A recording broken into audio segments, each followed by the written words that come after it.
अस्सलाम वालेकुम students, welcome to my channel physics corner. इस वीडियो में हम क्लास 10th का चैप्टर नंबर 11 है जो thermal expansion and change of state, इसके शॉर्ट रिस्पॉन्स क्वेश्चंस को डिस्कस करेंगे। So let's start. Question number 1. Why do dew drops form on leaves and grass in a spring morning? कि जो due drops हैं वो spring morning में क्यों होते हैं, क्यों फॉर्म होते हैं, क्यों नज़र आते हैं हमें लीव्स पर और ग्रास पर। तो इसके आंसर में आप लिख सकते हैं कि जो ड्यू ड्रॉप्स हैं वो लीव्स पर और ग्रास पर स्प्रिंग मॉर्निंग में कंडेंसेशन के प्रोसेस की वजह से हो रहे होते हैं, जहाँ पे क्या होता है कि वाटर वेपर्स जो हैं वो एयर में जो मौजूद होते हैं वाटर वेपर्स वो लिक्विड में कन्वर्ट हो जाते हैं, ठीक है, कूल सरफेसेस पे। अब कंडेंसेशन का प्रोसेस क्या होता है कि जैसे ही एयर कूल डाउन, जब हवा ठंडी होती है रात को, तो जिसकी वजह से क्या होता है, टेम्परेचर ड्रॉप हो जाता है, ठीक है। तो ठंडी हवा होने की वजह से वाटर वेपर्स जो होते हैं, एयर के अंदर जो वाटर वेपर्स होते हैं वो कंडेंस हो जाते हैं कूलर सरफेस पे, ठीक है। कंडेंस का मतलब क्या है कि वहाँ पे वो स्टिक हो जाते हैं, जम जाते हैं कूलर सरफेस पे। जैसे कि कूलर सरफेस कौन सी हो गई, लीव्स हो गए, ग्रास हो गए, ठीक है। अब जो कंडेंस वाटर वेपर्स हैं वो ड्रॉपलेट फॉर्म कर लेते हैं और फिर क्या होता है कि ड्यू, जिसकी वजह से क्या होता है कि ये ड्यू ड्रॉप्स बन जाते हैं सरफेस पे, ठीक है। और ये प्रोसेस जो है वो बहुत प्रोमिनेंट है, स्प्रिंग में बहुत ज़्यादा प्रोमिनेंट होता है जब टेम्परेचर ओवरनाइट में रात के टाइम पे बहुत ड्रॉप हो जाता है, ठीक है, और ह्यूमिडिटी बहुत हाई होती है हमारे पास स्प्रिंग के सीजन में, तो उस वक्त ये पूरा प्रोसेस हो रहा होता है। नेक्स्ट है question number 2. What is the effect of pressure and temperature variation on sublimation and deposition? कि हमें टेम्परेचर और प्रेशर का इफेक्ट बताना है कि जब हम इसको चेंज करें टेम्परेचर और प्रेशर को, तो सब्लिमेशन पे क्या फ़र्क पड़े और डिपोजिशन पे क्या फ़र्क पड़े, ठीक है। तो सबसे पहले प्रेशर, अगर हम प्रेशर को डिक्रीज़ करेंगे, कम कर देंगे, तो रेट ऑफ सब्लिमेशन इंक्रीज़ हो जाएगा, क्योंकि जो पार्टिकल्स होते हैं वो बहुत आसानी से स्केप कर जाते हैं वेपर्स की फॉर्म में, ठीक है। तो अब अगर प्रेशर डिक्रीज़ होगा तो सब्लिमेशन भी इंक्रीज़ हो जाएगी, ठीक है। हम ऊपर से दबाएंगे, प्रेशर देंगे पार्टिकल्स को, तो क्या होगा कि वो पार्टिकल्स स्केप करना शुरू कर देंगे, वेपर्स की फॉर्म में फेज में चले जाएंगे, ठीक है। इसी तरह टेम्परेचर अगर हम इंक्रीज़ करेंगे तो भी रेट ऑफ सब्लिमेशन इंक्रीज़ हो जाएगा, क्योंकि पार्टिकल्स को बहुत ज़्यादा एनर्जी मिलनी शुरू हो जाएगी, ठीक है। टेम्परेचर इंक्रीज़ कर देंगे तो पार्टिकल्स को एनर्जी मिलेगी, जिसकी वजह से उनमें बहुत ज़्यादा एनर्जी आ जाएगी, वो सॉलिड से वेपर्स में चले जाएंगे, ठीक है। नेक्स्ट है effect of pressure and temperature on deposition पे क्या इफेक्ट पड़ेगा? अगर हम प्रेशर इंक्रीज करेंगे तो रेट ऑफ डिपोजिशन भी इंक्रीज होगा, क्योंकि पार्टिकल्स जो है वो एक दूसरे को क्लोज कर देंगे, ठीक है। प्रेशर इंक्रीज करते जाएंगे तो पार्टिकल एक दूसरे के साथ ज्वाइन होते जाएंगे, जिसकी वजह से क्या होगा, वो इजीली वेपर से सॉलिड की फॉर्म में आ जाएंगे, ठीक है, क्योंकि वो कंबाइन हो जाएंगे, स्टिक हो जाएंगे, जम जाएंगे, तो वो जम के क्लोज होके बहुत सारा एक सॉलिड फॉर्म में बन जाएंगे। इस तरह अगर हम लोग टेम्परेचर डिक्रीज करेंगे तो रेट ऑफ डिपोजिशन भी इंक्रीज हो जाएगा, क्योंकि पार्टिकल जो है वो अपनी एनर्जी लूज कर देंगे और वो सेटल डाउन हो जाएंगे ताकि वो सॉलिड की फॉर्म में आ सकें। Next, question number 3. Why do vapors form on the handle and cylinder of a fire extinguisher when it is discharged? वो ये कह रहे हैं कि जो हैंडल होता है और सिलेंडर होता है फायर एक्सटिंग्विशर का, वो डिस्चार्ज जब होता है, जब वो रिलीज़ होता है उसमें से गैस कोई भी, तो वो उसके हैंडल और सिलेंडर जो है वो उस पर वेपर्स क्यों आ जाते हैं, ठीक है। तो इसका आंसर है water vapours form on the cylinder of fire extinguisher when it is discharge due to the cooling effect. ये क्यों होता है, वेपर्स क्यों आते हैं, कूलिंग इफेक्ट की वजह से आ रहे होते हैं, ठीक है। क्योंकि जब उसमें से कार्बन डाइऑक्साइड डिस्चार्ज होता है तो जो वेपर्स होते हैं वो हैंडल पर आ जाते हैं एक्सपेंशन की वजह से और कूलिंग प्रोसेस की वजह से, ठीक है।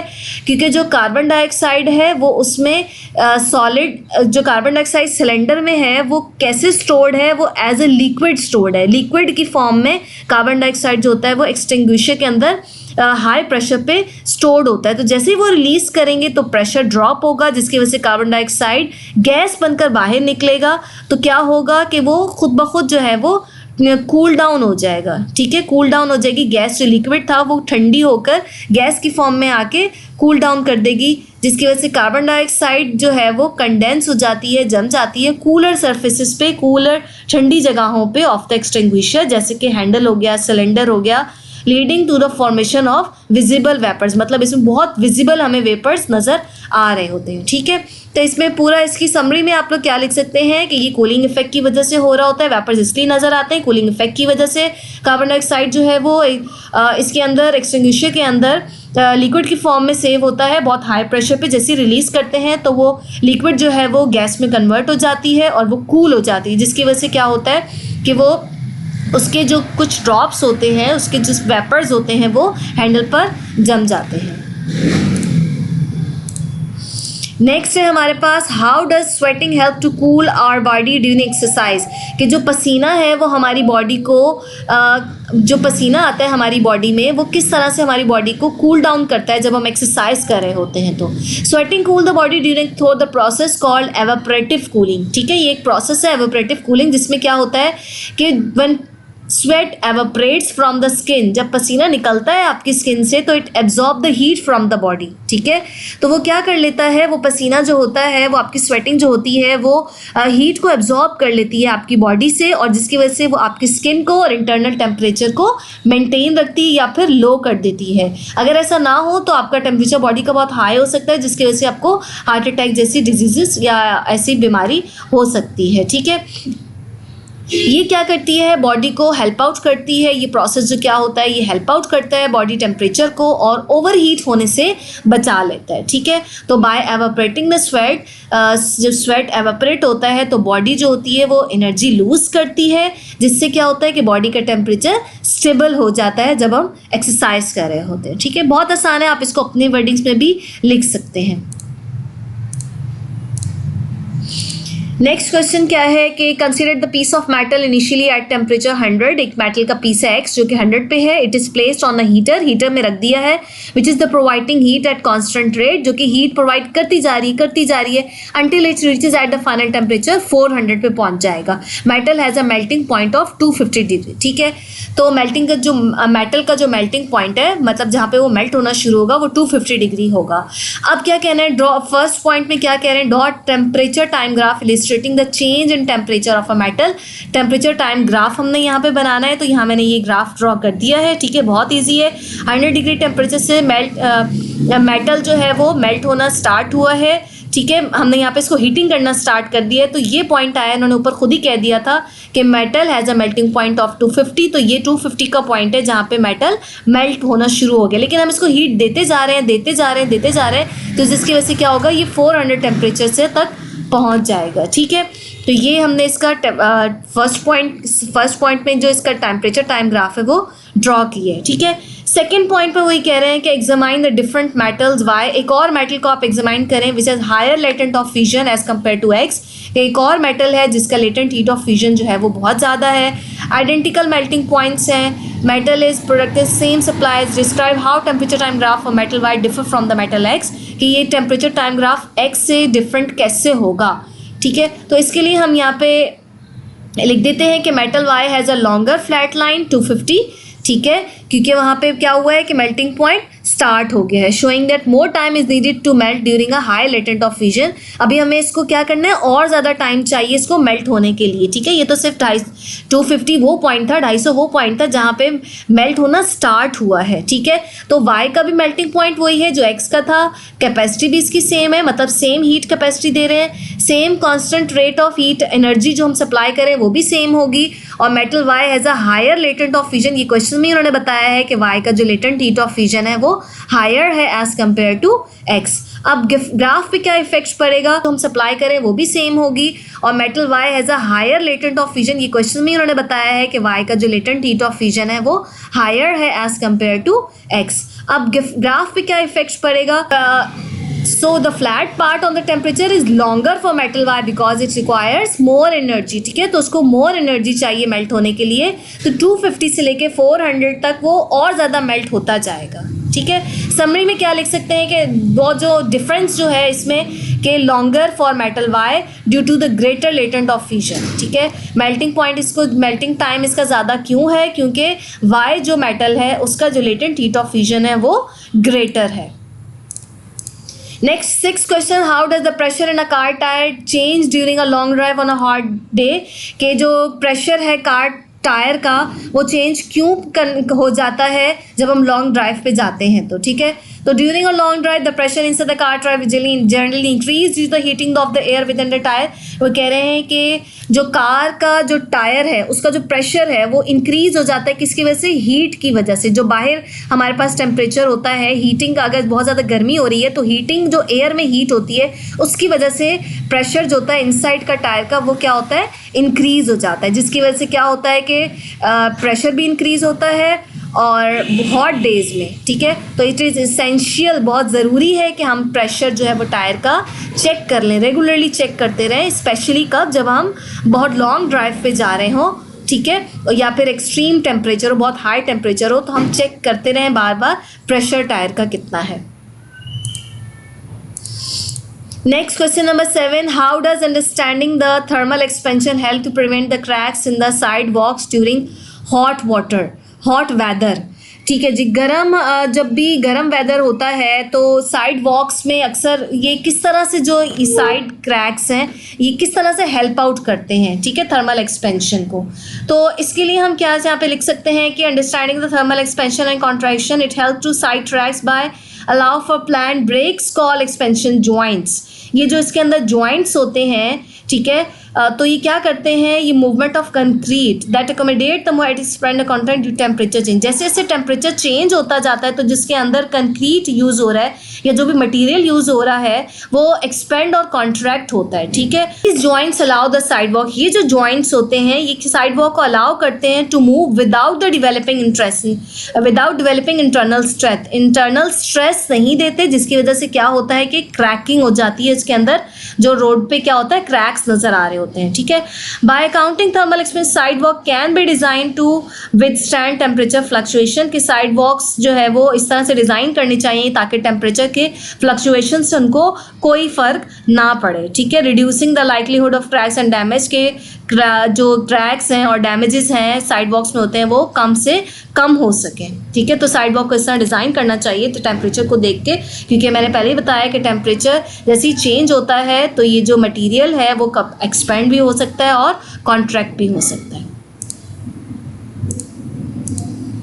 नेक्स्ट है imagine you are stuck in a snow with your car, कि अगर आप अपनी कार के अंदर स्टक हो गए हैं, बर्फबारी हो रही है, which would be more effective for melting the snow trapped underneath. क्या चीज़ बहुत ज़्यादा इफेक्टिव होगी?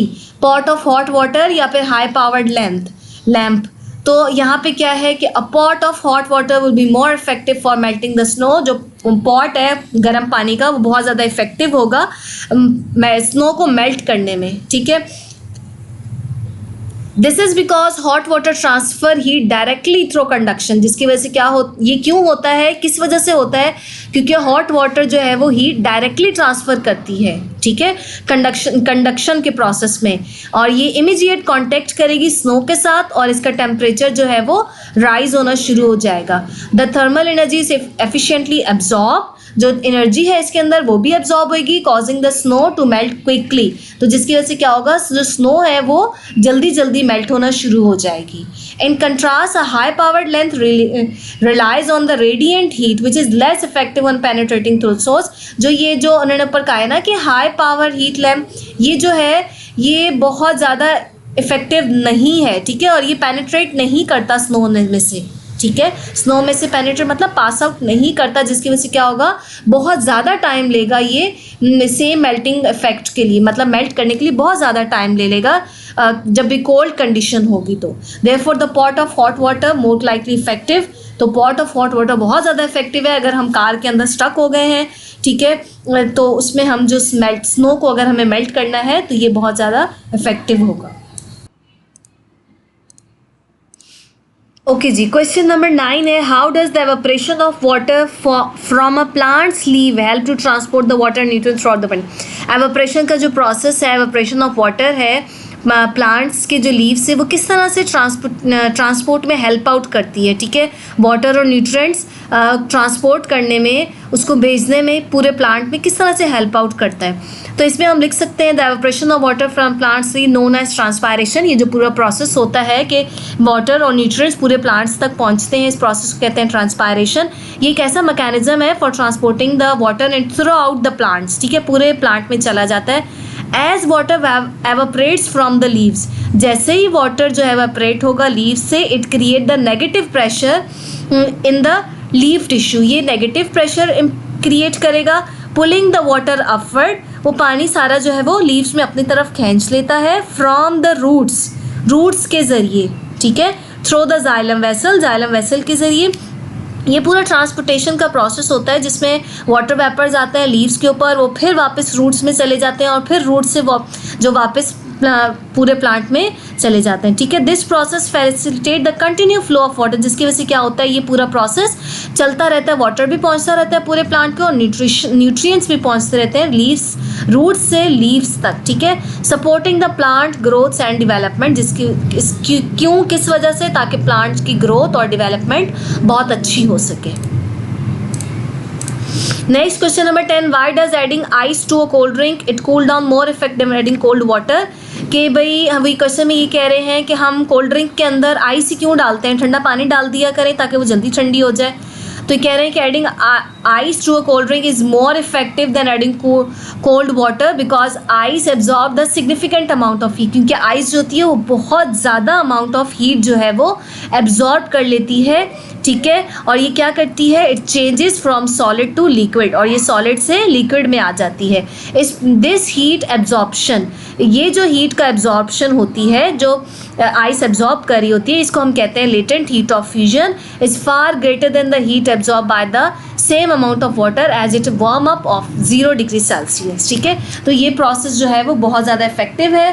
Cold water on the other hand only lower the temperature, cold water जबकि क्या करता है, सिर्फ वो टेम्परेचर को कम कर देता है, ठीक है। Therefore melting ice cools the drink more quickly and effective, जिसकी वजह से क्या होता है, जो आइस अगर मेल्ट होगी तो वो कोल्ड ड्रिंक के अंदर बहुत जल्दी उसका टेम्परेचर जो है वो राइज करेगी और उसे बहुत जल्दी ठंडा कर देगी। Next last question number 11, what are the challenges with maintaining the extremely low temperature, ऐसे कौन से चैलेंजेस हैं, कौन से काम है हमें जो करने चाहिए ताकि हमारा टेम्परेचर लो टेम्परेचर रखना है, तो ठीक है। तो maintaining the extremely low temperature, अगर हमें लो टेम्परेचर को मेंटेन करना है तो कुछ चैलेंजेस ये हैं। इंसुलेशन, मतलब कि effective insulation is crucial to minimise the heat transfer, insulation बहुत अच्छी होनी चाहिए ताकि हीट ट्रांसफ़र कम से कम हो सके, ठीक है, और टेम्परेचर जो है वो मेंटेन रहेगा। कूलिंग सिस्टम हमारा अच्छा होना चाहिए, reliable and effective cooling system, ठीक है। और जैसे कि एडवांस रेफ्रिजरेशन टेक्नोलॉजीज़ आ गई हैं, बहुत ज़्यादा ज़रूरी हैं। अगर हमारा जो है वो कूलिंग सिस्टम अच्छा होगा तो लो टेम्परेचर मेंटेन रहेगा। Material limitation, material use in low temperature application, जो मटेरियल यूज़ हो रहा होता है must withstand extreme cold without degradation और ब्रिटल, कि जो हम मटेरियल यूज़ कर रहे हैं, जैसे अक्सर घरों में वहाँ पे कुछ ऐसे घर होते हैं जहाँ पे कुछ ऐसे इलाके होते हैं जहाँ पे घर बनाए जाते हैं जहाँ पे टेम्परेचर जो है वो लो रहे, मतलब गर्म इलाके होते हैं ताकि वो ठंडक रहे, तो उसमें ऐसा मटेरियल यूज़ किया जाता है जो कि ख़राब भी ना हो और बिल्कुल उसमें क्रैक्स भी ना आए, और वो मटेरियल बहुत अच्छा होना चाहिए, ठीक है, ताकि टेम्परेचर मेंटेन रहे, उसमें टेम्परेचर उसका वहाँ पे उस घर का लो रहे। ये थे हमारे पास short response question chapter number 11 के। नेक्स्ट वीडियो के लिए हमारे साथ रहिएगा, अपना ख्याल रखिएगा, अल्लाह हाफ़िज़।